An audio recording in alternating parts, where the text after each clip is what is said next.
Good evening, good morning, good afternoon, students. Anytime you're watching my video, so have a good day. And today we will start part 3 of the digestion and absorption chapter. So let's start with this. Absorption is the process by which the end product of digestion passes through the intestinal mucosa. Absorption एक ऐसा process है जिसमें जो end product है digestion का, यानी कि जब डाइजेशन होता है तो जब पूरी तरीके से डाइजेशन होने के बाद जो लास्ट प्रोडक्ट यानी कि जो आखिरी प्रोडक्ट बचता है वो pass through the intestinal mucosa. वो इंटेस्टाइन में एक म्यूकोसा होता है, म्यूकोसा का लेयर होता है, मैंने आपको बताया था। तो वो इंटेस्टाइनल म्यूकोसा के थ्रू पास करके ब्लड और लिम्फ में चला जाता है। वो इंटेस्टाइनल म्यूकोसा के थ्रू पास करके ब्लड और लिम्फ में चला जाता है। ठीक है, देखिए यहाँ पे दिया है, absorption is the process by which the end product of digestion pass through the intestinal mucosa into blood or lymph। जो एब्जॉर्प्शन एक ऐसा प्रोसेस है जिसमें जो प्रोडक्ट है डाइजेशन का वो इंटेस्टाइनल म्यूकोसा के थ्रू ब्लड या लिम्फ में चला जाता है।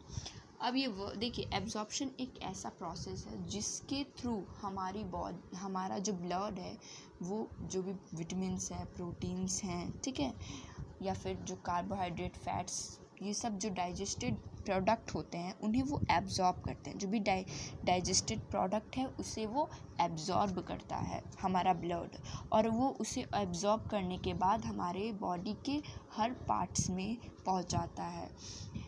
अब इसमें जो कार्बोहाइड्रेट्स होते हैं, स्टार्च होते हैं, फैट होते हैं, ये सब जो है वो एनर्जी गिविंग फूड है बहुत। तो जो एनर्जी गिविंग फूड होती हैं उनका एक बहुत इम्पॉर्टेंट रोल होता है। वो एनर्जी गिविंग फूड सारे सिस्टम को वर्क करने में हेल्प करती है। मैंने आपको बताया था कि फूड एक ऐसा फूड जो है वो हमें एनर्जी के लिए ज़रूरी होता है। हमारे जितने भी सिस्टम है, चाहे वो एक्सक्रीटरी है, सर्कुलेटरी है, रेस्पिरेटरी है, वो सारे सिस्टम को वर्क करने के लिए एनर्जी की ज़रूरत होती है। तो वो एनर्जी हमें कहाँ से मिलती है? फूड से, थ्रू द फूड। तो फूड हमने लिया, फिर वो डाइजेस्ट हुआ, डाइजेस्ट होने के बाद हमारी जो ब्लड है वो उस डाइजेस्टेड प्रोडक्ट को एब्जॉर्ब करेगा। एब्जॉर्ब करने के बाद वो हमारे बॉडी के हर टिश्यू में, हर सेल्स में उसे पहुंचाएगा। वो हर सिस्टम में पहुंचाएगा, सर्कुलेटरी सिस्टम में, एक्सक्रीटरी, रेस्पिरेटरी, ताकि हमारा जो बॉडी का जो भी सिस्टम्स है वो सारा सिस्टम वो सारे सिस्टम अच्छी तरीके से वर्क कर सकें। तो एब्जॉर्प्शन का काम होता है कि वो एब्जॉर्ब करती है, ठीक है। अब it is carried out by passive, active और फैसिलिटेटेड ट्रांसपोर्ट मैकेनिज्म। ये जो होता है वो या तो पैसिव ट्रांसपोर्ट या एक्टिव और या फिर फैसिलिटेटेड ट्रांसपोर्ट के थ्रू होता है, ठीक है। तो ये पैसिव या फैसिलिटेटेड भी कह सकते हैं, एक्टिव भी कह सकते हैं। ये एक्टिव और पैसिव ट्रांसपोर्ट मैकेनिज़्म के थ्रू ये एब्जॉर्प्शन जो होता है, ये एब्जॉर्प्शन किसके थ्रू होता है? पैसिव और एक्टिव मैकेनिज्म के through.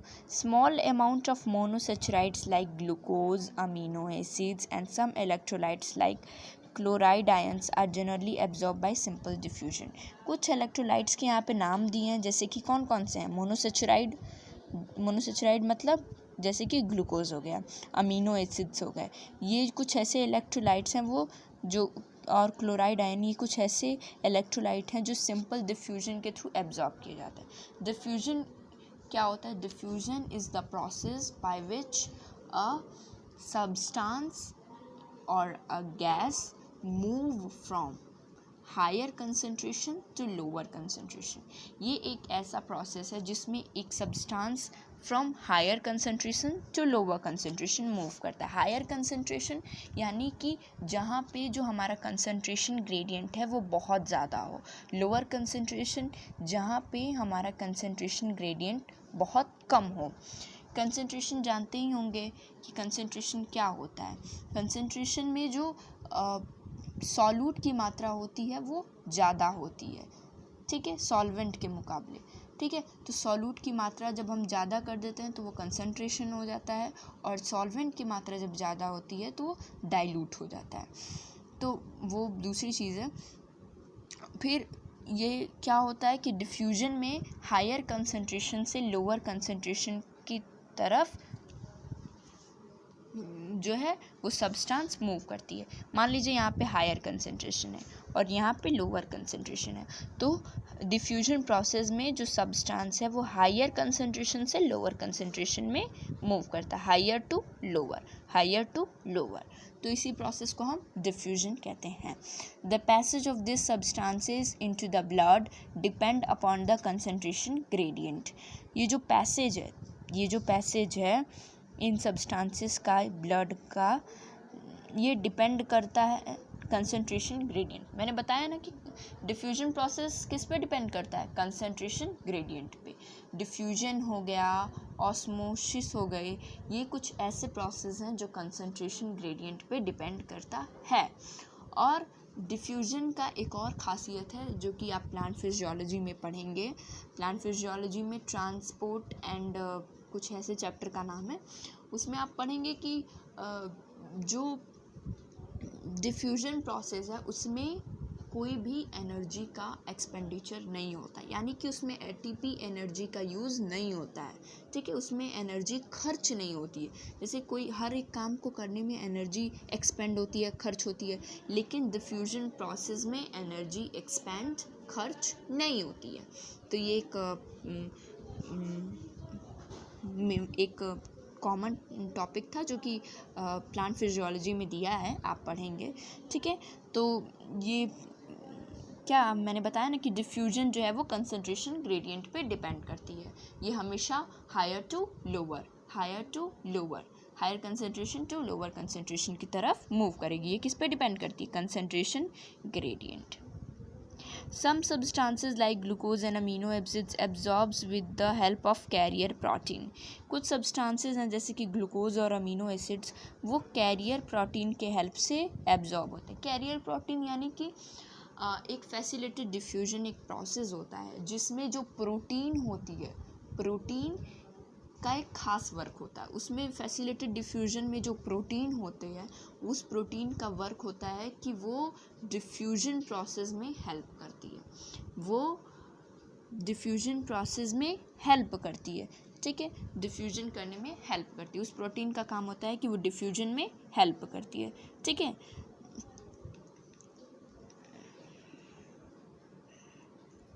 The mechanism is called facilitated transport. वो डिफ्यूजन में, या फिर आप कह सकते हैं ट्रांसपोर्टेशन में हेल्प करती है। वो प्रोटीन का काम होता है कि वो डिफ्यूजन में, ट्रांसपोर्टेशन में हेल्प करे। इस मैकेनिज्म को, ये जो प्रोटीन का हेल्प करना, ये प्रोटीन का हेल्प करना, जो एब्जॉर्ब करना, जो सब्सटेंस है जैसे कि ग्लूकोज, अमीनो एसिड, ये जो एब्जॉर्ब होते हैं वो कैरियर प्रोटीन के हेल्प से, इस मैकेनिज्म को हम कहते हैं फैसिलिटेड ट्रांसपोर्ट। मतलब प्रोटीन की सहायता से किसी भी प्रोटीन की सहायता से डिफ्यूजन प्रोसेस आसानी से हो पाए, इस प्रोसेस को हम कहते हैं फैसिलिटेड डिफ्यूजन। ठीक है, और ये फैसिलिटेड डिफ्यूजन जो है वो ग्लूकोज या अमीनो एसिड्स को एब्जॉर्ब करने में हेल्प करती है। Transport of water depend upon the osmotic gradient. जो वाटर का ट्रांसपोर्टेशन है ये ऑस्मोटिक ग्रेडियंट्स पे डिपेंड करता है। ऑस्मोटिक ग्रेडियंट क्या होता है, ऑस्मोसिस प्रोसेस भी जो है वो हायर कंसंट्रेशन से लोअर कंसंट्रेशन की तरफ होता है। तो जो वाटर का ट्रांसपोर्टेशन है वो ऑस्मोटिक ग्रेडियंट पे डिपेंड करता है। ठीक है, active transport occur against the concentration gradient and hence require energy. Active transport एक ऐसा process है जिसमें concentration gradient मायने नहीं रखता है। इसमें कंसंट्रेशन ग्रेडियंट की कोई वैल्यू नहीं होती है, यानी कि ये एक्टिव ट्रांसपोर्ट कंसंट्रेशन ग्रेडियंट पे डिपेंड नहीं करता है। Active transport not depend upon concentration gradient. और इसलिए इसमें एनर्जी की ज़रूरत होती है and hence it requires energy. और इसलिए देखिए जिसमें कंसंट्रेशन ग्रेडियंट पे जो भी प्रोसेस डिपेंड करेगा उसमें एनर्जी की रिक्वायरमेंट, एनर्जी की एक्सपेंडिचर नहीं होगी। लेकिन जिसमें कंसंट्रेशन ग्रेडियंट पे डिपेंड नहीं करता है, जो प्रोसेस कंसंट्रेशन ग्रेडियंट पे नहीं होगा उसमें एनर्जी का एक्सपेंडिचर होगा। तो ये जो एक्टिव ट्रांसपोर्टेशन है ये कंसंट्रेशन ग्रेडियंट के अगेंस्ट होता है, यानी कि इसमें कंसंट्रेशन ग्रेडियंट की कोई वैल्यू नहीं होती है, ये इस पे डिपेंड नहीं करता है और इसलिए इसमें एनर्जी एक्सपेंड होती है। एक्टिव ट्रांसपोर्ट में एनर्जी एक्सपेंड या खर्च होती है। Various nutrients like amino acids, monosaccharide like glucose, electrolytes like sodium are absorbed by this mechanism. Active transportation के थ्रू amino acids, monosaccharides या electrolyte जैसे कि सोडियम ये सब एब्जॉर्ब किए जाते हैं। ठीक है, अब देखिए एब्जॉर्प्शन जो है कुछ सब्सटेंसेस का, absorption of substances take places in different parts of the elementary. ये बॉडी का जो सब्सटेंस का एब्जॉर्प्शन है वो अलग अलग पार्ट से होता है, जैसे कि माउथ से होता है, स्टमक से होता है, स्मॉल इंटेस्टाइन से होता है, लार्ज इंटेस्टाइन से होता है। मतलब कि एब्जॉर्प्शन एक जगह से नहीं होता है, कई जगह से डिफरेंट पार्ट से होता है। एलिमेंट्री कैनाल के डिफरेंट पार्ट से होता है, जैसे कि हो गया माउथ, स्टमक हो गया, स्मॉल इंटेस्टाइन हो गया, लार्ज इंटेस्टाइन। तो अलग अलग पार्ट से एब्जॉर्प्शन होता है, एक पार्ट से नहीं होता है। लेकिन जो मैक्सिमम एब्जॉर्प्शन होता है वो स्मॉल इंटेस्टाइन से होता है। ठीक है, मैक्सिमम कहाँ से होता है? स्मॉल इंटेस्टाइन से। एब्जॉर्प्शन हर जगह से होता है लेकिन जो मैक्सिमम एब्जॉर्प्शन होता है वो स्मॉल इंटेस्टाइन से होता है। अ समरी ऑफ एब्जॉर्प्शन ये दिया है फिगर में। ठीक है, जैसे माउथ से क्या किस चीज़ का एब्जॉर्प्शन होता है?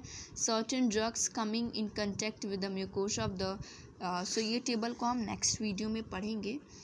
मैं एक नेक्स्ट वीडियो बनाऊंगी जिसमें इस टेबल को मैं एक्सप्लेन करूंगी और हर चीज़ को मैं दोबारा से एक रिविजन सीट बनेगा जिसमें मैं फिर से ये सारी चीज़ों को एक बेटर वे में एक्सप्लेन करूंगी।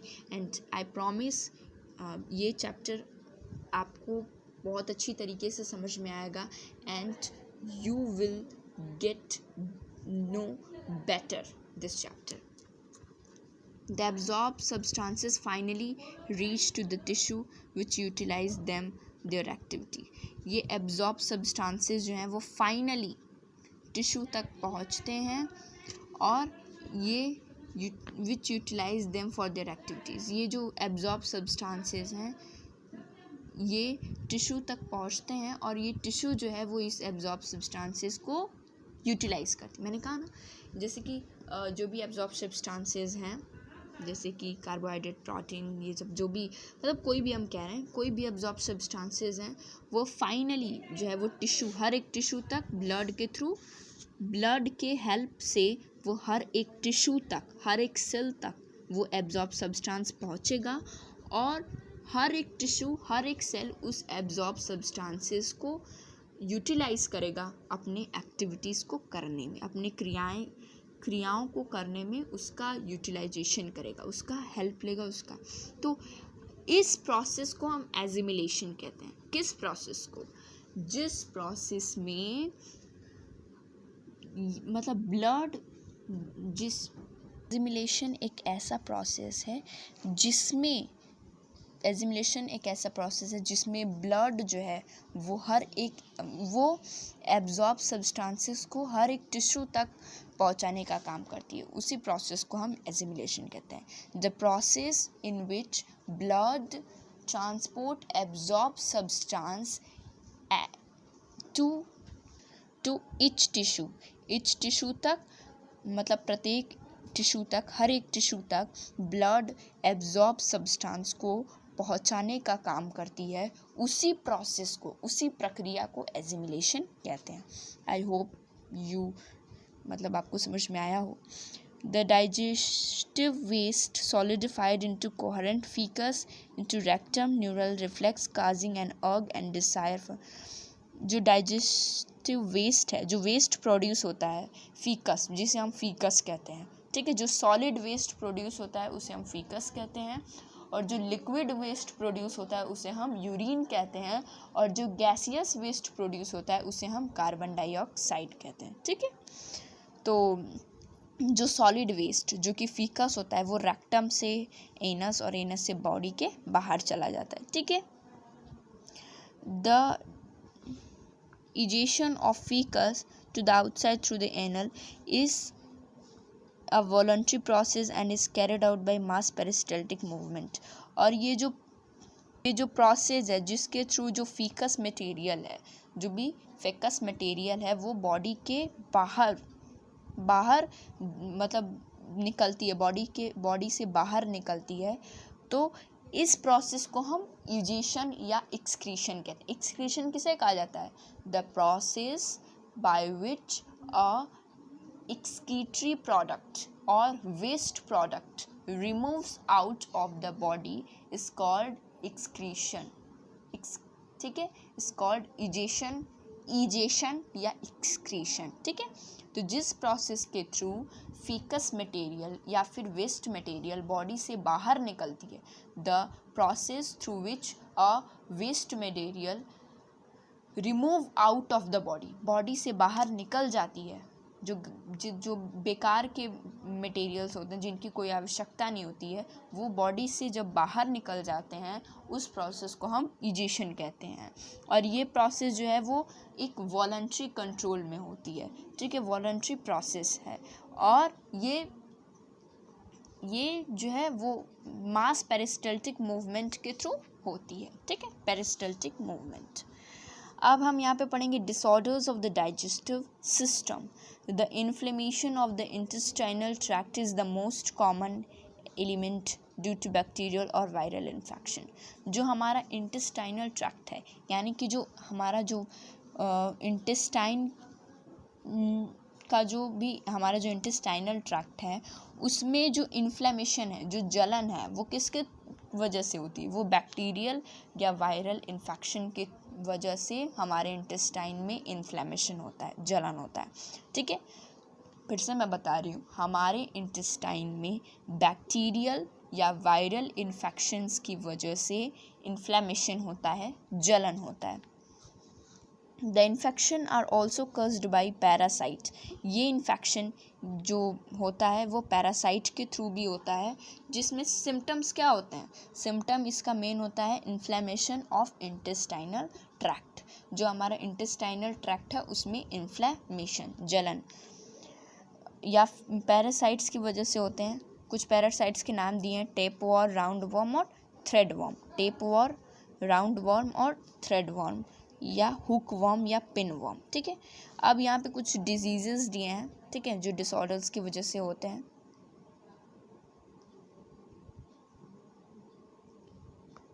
Jaundice, the liver is affected. इसमें जो है वो लीवर अफेक्ट होता है, हमारे लीवर पे प्रभाव पड़ता है। जॉन्डिस की वजह से हमारे लीवर पे एक बहुत ही गहरा प्रभाव पड़ता है, और हमारी जो आँख होती है और हमारा जो स्किन होता है वो पीला हो जाता है, ठीक है, वो पीला पड़ जाता है। क्यों पीला पड़ जाता है? क्योंकि हमारे लीवर में जो due to the deposition of the bile pigment के बहुत ज़्यादा डिपोजिशन की वजह से हमारी जो हमारा आइज़ और हमारा स्किन पीला हो जाता है। हमारा चेहरा और हमारी आँखें जो हैं वो, इसके सिम्टम्स क्या हैं? Skin and eyes turns yellow. इसके सिम्टम्स ये होंगे कि स्किन और आइज़ जो हैं वो येलो हो जाएंगे, ये इसका मेन सिम्टम होगा। अगर किसी भी पर्सन का चेहरा एकदम पीला, एकदम येलो हो गया है और उसकी आइज़ अगर येलो हो गई हैं, तो यानी कि उसको जॉन्डिस के चांसेस हैं, ठीक है। और इसमें क्या होता है कि हमारे लीवर पे बहुत ही गहरा इफ़ेक्ट पड़ता है। और ये होता क्यों है? इसके कारण क्या है, काजेस क्या हैं? तो इसका काज है डिपोजिशन ऑफ बाइल पिगमेंट। बहुत ज़्यादा अमाउंट में जब बाइल पिगमेंट इकट्ठा होता है तो ये जॉन्डिस डिजीज़ होता है। वोमिटिंग क्या होती है? वोमिटिंग एक ऐसा प्रोसेस है जिसमें जब हम बहुत ज़्यादा अमाउंट में फूड को मतलब बहुत ज़्यादा अमाउंट में, एक्सेस अमाउंट में हम फूड ले लेते हैं।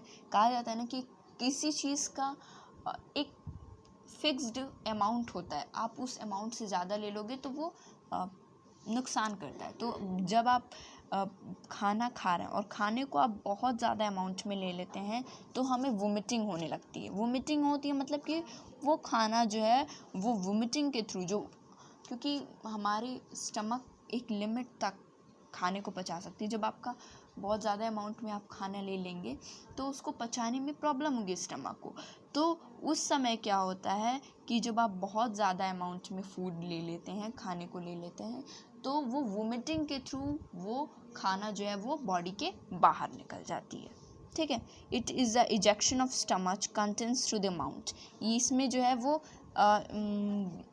स्टमक में से जो भी हम बहुत एक्सेस अमाउंट में जो खाना लेते हैं वो माउथ के थ्रू बाहर निकल जाती है। The reflex action is controlled by vomit centre in the medulla. ये जो एक्शन है वो मेडुला एक पार्ट है ब्रेन का, उसमें वोमाइट सेंटर होता है, वो उसके द्वारा कंट्रोल किया जाता है। ये एक्शन किसके द्वारा कंट्रोल किया जाता है? मेडुला में पाया जाने वाले वोमाइट सेंटर के द्वारा ये कंट्रोल किया जाता है। A feeling of nausea precedes vomiting, और नोजिया जैसी फीलिंग्स भी इसमें मतलब इसमें क्या होती है, नोजिया जैसी फीलिंग्स आती है। अब डायरिया पढ़ेंगे। The abnormal frequency of a bowel movement and increase liquidity of the fecal discharge is known as diarrhea.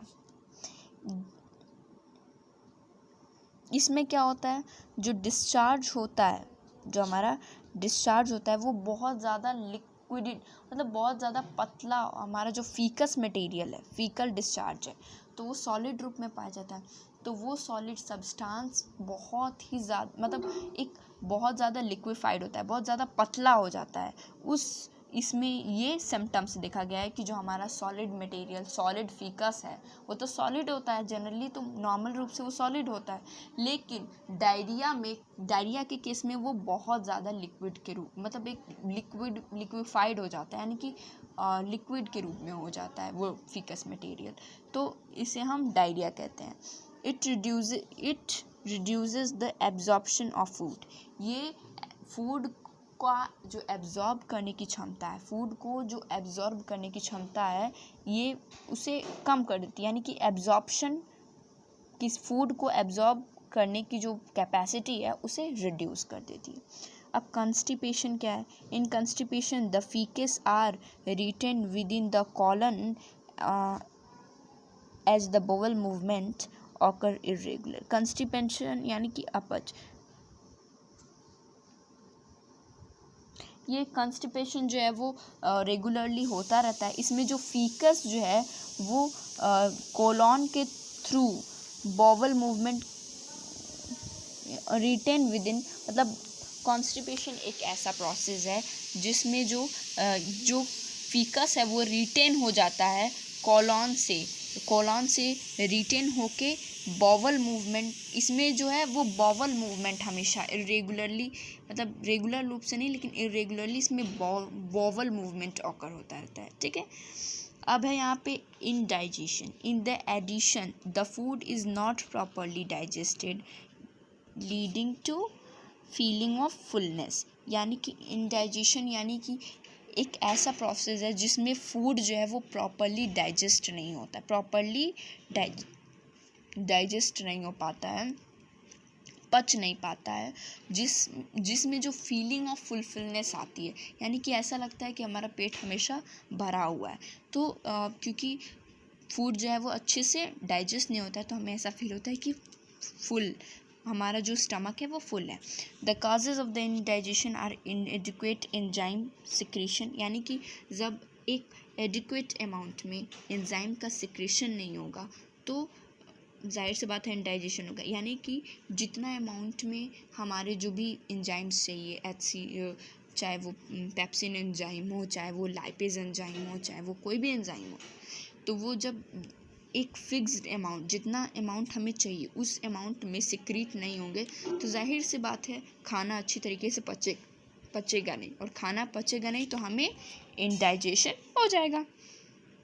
दूसरा कारण है एनेक्सिटी, और तीसरा कारण है फूड पॉइजनिंग की वजह से, या फिर ओवर ईटिंग। जब हम बहुत ज़्यादा खा लेंगे तो वो खाना पचने में टाइम लगेगा, या फिर वो खाना पच ही नहीं पाएगा। जब आप एक्सेस अमाउंट में ले लोगे खाने को तो वो पचने में प्रॉब्लम तो होगी ही।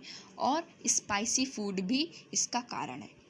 इसके बहुत सारे कारण हैं, जैसे कि इनएडिक्वेट अमाउंट में एंजाइम्स का सिक्रेशन होना, यानी कि जितना चाहिए उससे कम सिक्रेशन होना एंजाइम्स का।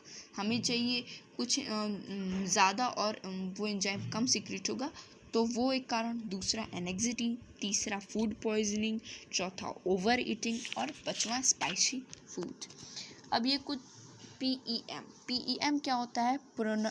Protein energy malnutrition. अब इसके बारे में हम पढ़ेंगे। Dietary deficiency of protein are and total food calories are widespread in many underdeveloped countries. जो हमारे डाइट में जो भी डिफिशियंसी हैं प्रोटीन्स के या फिर कैलोरीज़ के, ये भी जो भी डिफिशियंसी हैं वो साउथ में या साउथ ईस्ट एशिया में, जो कि अंडर डेवलप कंट्रीज़ हैं। अंडर डेवलप यानी कि वो अभी डेवलप हो रही है, मतलब डेवलपिंग रूट ऑफ डेवलप में है, यानी कि मतलब वो डेवलप हो रही है। ऐसा नहीं कि वो पूरी तरीके से डेवलप हो रही है, वो डेवलप हो रही है, वो अंडर डेवलप है। तो जो डाइटरी डिफिशिएंसी, यानी कि डाइटरी डिफिशिएंसी में होता है कि जितने अमाउंट में हमें प्रोटीन चाहिए, जितने अमाउंट में हमें कैलोरीज चाहिए, या फिर जितने अमाउंट में हमें कोई भी विटामिन्स, मिनरल्स, जो भी चीज़ें हमें जितना अमाउंट में, एक एडिक्वेट अमाउंट में चाहिए, उस अमाउंट में अगर हमें वो चीज़ें नहीं मिल पाती हैं तो हमें उस चीज़ की डिफिशिएंसी हो जाती है, कमी हमारे बॉडी में हो जाती है। वही डाइटरी डिफिशिएंसी कहलाती है। फिर से मैं बता रही हूँ, डाइटरी डिफिशिएंसी का मतलब होता है हमें जितने अमाउंट में प्रोटीन चाहिए, कैलोरीज चाहिए, ये सारी चीज़ें हमें नहीं मिल पाती हैं उस एडिक्वेट अमाउंट में, तो हमें डाइटरी डिफिशिएंसी होती है। इसका कारण होगा पावर्टी, और ठीक है, पावर्टी इसका मेन एक कारण हो सकता है। जैसे बहुत ज़्यादा कोई गरीब है तो वो एक एडिक्वेट अमाउंट में प्रोटीन या कैलोरीज नहीं ले सकता है, जिसकी वजह से वो क्या हो जाता है, उसे डाइटरी डिफिशिएंसी होती है। ठीक है, तो ये मेनली ये कहाँ देखा गया? ये dietary deficiency mainly under develop country में देखी गई है, क्योंकि जो डेवलप कंट्री रहेगी उसमें ये डिफिशिएंसी कैसे होगी? क्योंकि वो डेवलप है, और कोई भी डेवलप कंट्री में ये डिफिशिएंसी नहीं हो सकती है। तो ये डिफिशिएंसी जो है वो मेनली कहाँ देखा गया? अंडर डेवलप कंट्री में, जैसे कि साउथ हो गया, साउथ ईस्ट एशिया हो गया, ठीक है, या फिर साउथ अमेरिका हो गया, या west and central Africa. South America, west and central Africa, sorry. Protein energy malnutrition, PEM, इसका फुल फॉर्म, में affect large sections of the population during dot famine and political turmoil. ये population को, large section of population, जो एक बड़ा section है population का, उसे ये अफेक्ट करती है ड्रॉट के कंडीशन में, क्योंकि ड्रॉट के कंडीशन में हमें एक फिक्स्ड अमाउंट में कोई भी चीज़ मिल नहीं पाती है। वो एक पैंडमिक कंडीशन है, तो पैंडमिक कंडीशन में हमें कोई खाने की अच्छे से व्यवस्था नहीं हो पाती, जिसकी वजह से ये डिफिशिएंसी हो जाती है, डाइटरी डिफिशिएंसी। प्रोटीन एनर्जी माल न्यूट्रिशन, प्रोटीन की या फिर एनर्जी की कमी होना। प्रोटीन एनर्जी माल न्यूट्रिशन का मतलब प्रोटीन और एनर्जी का कमी होना, ठीक है, प्रोटीन और एनर्जी का कमी होना। तो ड्रॉट के कंडीशन में, फेमाइन के कंडीशन में, पॉलिटिकल टर्मोइल कंडीशन में, ये और जितने भी पैंडमिक कंडीशन है, उस पैंडमिक कंडीशन में ये लोगों को अफेक्ट करती है, क्योंकि उस कंडीशन में लोगों को अच्छे से खाना नहीं मिल पाता है। और जब एक एडिक्वेट अमाउंट में प्रोटीन या फिर कैलोरीज नहीं मिल पाएंगी, तो ये प्रोटीन एनर्जी माल न्यूट्रिशन जो है वो लोगों में होता है। This happened in Bangladesh during the liberation war, in Ethiopia during severe मिड-80s। ये बांग्लादेश में भी हुआ, लिबरेशन वॉर के दौरान, जो कि इथियोपिया में हुआ था, और इथियोपिया में भी हुआ, बांग्लादेश में, इथियोपिया में, बहुत सारी जगहों पे ये 18th सेंचुरी में हुआ था। PEM affects infants and children to produce marasmus and kwashiorkor. PEM की वजह से लोगों में मैरिशमस और क्वेशिकोर डिजीज़ हुआ। पीएम की वजह से लोगों में मेरिस्मस और क्वेशिकोर डिजीज। मेरिस्मस क्या होता है? Marasmus is produced by the similarly deficiency of the proteins and the calorie. Marasmus deficient protein या फिर प्रोटीन और कैलोरी की कमी से मेरिस्मस डिजीज़ होती है। किसकी कमी से? Marasmus disease is caused due to deficiency of protein and calorie. ये प्रोटीन और कैलोरी की कमी की वजह से ये जो मेरिस्मस डिजीज़ है वो होती है।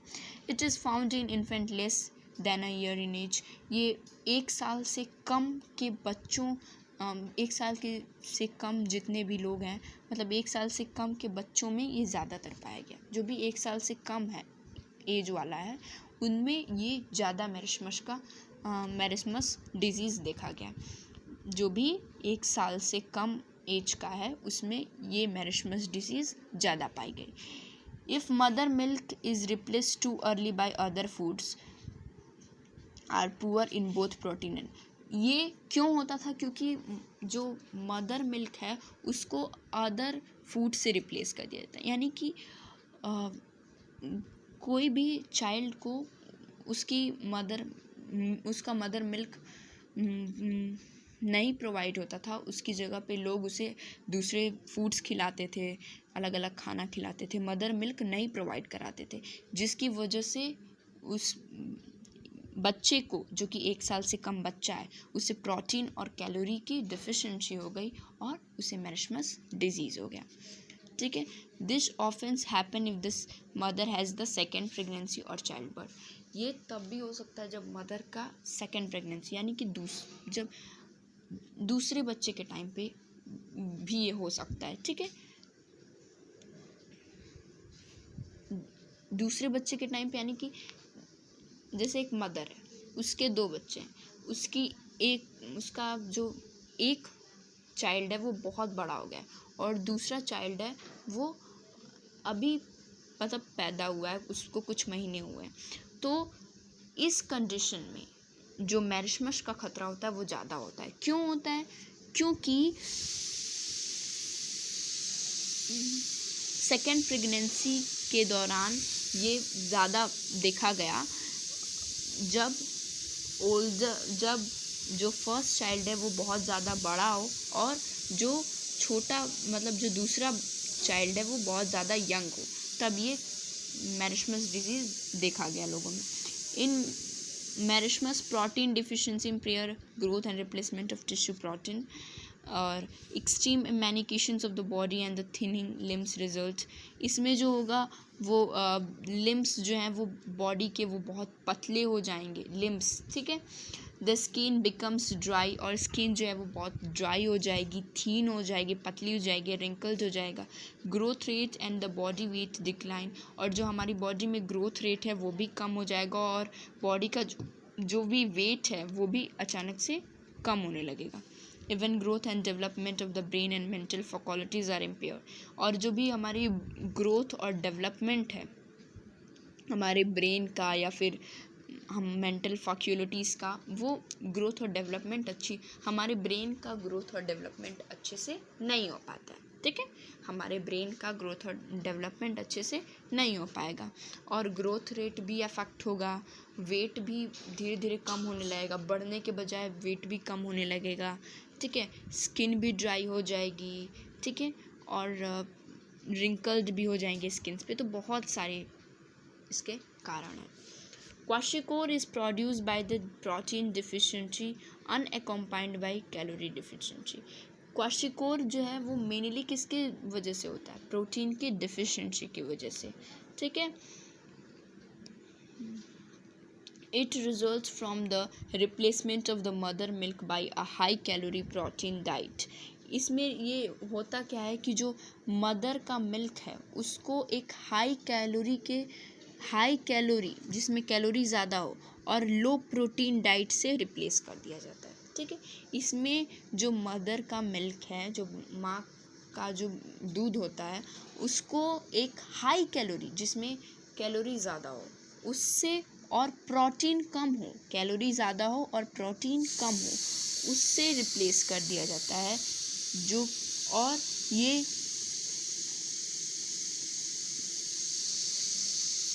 जो है वो मेनली 1 साल से ज़्यादा की उम्र के बच्चों में देखा गया। 1 साल से more than 1 year in age, जो 1 साल के ऊपर के बच्चे हैं उनमें देखा गया कि जो मदर का मिल्क है उसको रिप्लेस कर दिया जाता है हाई कैलोरी और लो प्रोटीन फूड से, यानी कि जिसका कैलोरी हाई हो लेकिन प्रोटीन लेवल कम हो, उससे क्या कर देता है, रिप्लेस कर देता है। Like marasmus kwashiorkor shows wasting of muscles, thinnings of liver. इसमें भी मैरिशमस की तरह लिम्स जो हैं वो पतले हो जाते हैं और failure of growth in the brain development, और ग्रोथ और ब्रेन का डेवलपमेंट भी नहीं हो पाता है। But unlike marasmus some fat is still under the skin. लेकिन मैरिशमस में कुछ फैट जो होता है वो बॉडी में स्किन में होती है, लेकिन इसमें जो है वो ओडेमा या फिर बॉडी पार्ट्स का स्वेलिंग भी देखा गया। क्वाशिकोर में ऐसा देखा गया है कि हमारे कुछ ऐसे बॉडी पार्ट्स हैं जो स्वेल हो जाते हैं, फूल जाते हैं, ठीक है। ओडेमा और बॉडी पार्ट्स का सूजन भी देखा गया है। तो मैंने बताया मैरिशमस का खतरा ज़्यादातर 1 साल से कम के बच्चों में होता है, जबकि क्वाशिकोर का खतरा 1 साल से ऊपर के बच्चों में होता है, ठीक है। और दूसरा क्या डिफरेंस है इसमें, मैरिशमस जो है वो प्रोटीन और कैलोरी दोनों की डिफिशिएंसी से होता है, जबकि क्वाशिकोर कैलोरी के डिफिशिएंसी से नहीं होता है, क्योंकि कैलोरी तो ज़्यादा अमाउंट में पाई जाती है, प्रोटीन के डिफिशिएंसी से होता है। इसमें कैलोरी की कमी नहीं, प्रोटीन की कमी होती है। देखिए मैरिशमस में दोनों की कमी होती है, मैरिशमस में कैलोरी की भी कमी हो जाती है और प्रोटीन की भी, लेकिन क्वाशिकोर में कैलोरी की मात्रा ज़्यादा हो जाती है और प्रोटीन की मात्रा कम हो जाती है। इसमें कैलोरी की मात्रा बहुत ज़्यादा, मतलब कैलोरी की मात्रा ज़्यादा हो जाती है, ठीक है, जितना कैलोरी की मात्रा ज़्यादा हो जाती है लेकिन प्रोटीन की मात्रा कम हो जाती है। लेकिन मैरिशमस में दोनों की कमी होती है, प्रोटीन की भी और कैलोरी की भी। और मैंने बताया ही कि इसमें लिम्स थीन हो जाएंगे और हमारे ब्रेन का डेवलपमेंट नहीं होगा, हमारा ग्रोथ नहीं होगा, ये सारी चीज़ें भी देखी गई हैं। और मैरिशमस में ये होता है कि हमारी बॉडी में कुछ फैट्स जो होते हैं वो अभी भी होते हैं, लेकिन क्वाशिकोर में फैट्स की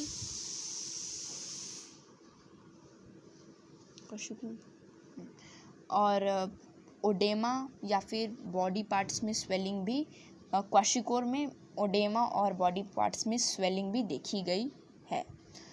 okay guys, if you like my video then give a big thumbs up. और पिछले वीडियो में मैंने कुछ गलतियाँ हो गई थी, मतलब कि वो गलतियाँ नहीं हुई थी, मेरे पढ़ाने में गलती नहीं हुई थी, जब मेरे वीडियो में गलती हो गई थी कि वीडियो गलती से उल्टा बन गया था। सो उसके लिए सो सॉरी। एंड टुडे अगर मुझसे कोई गलती हुई हो सो उसके लिए भी sorry. And hey guys, if you like my video then give a big thumbs up and also subscribe our channel and hit the bell icon when you subscribe so you can be notified every time. Thank you.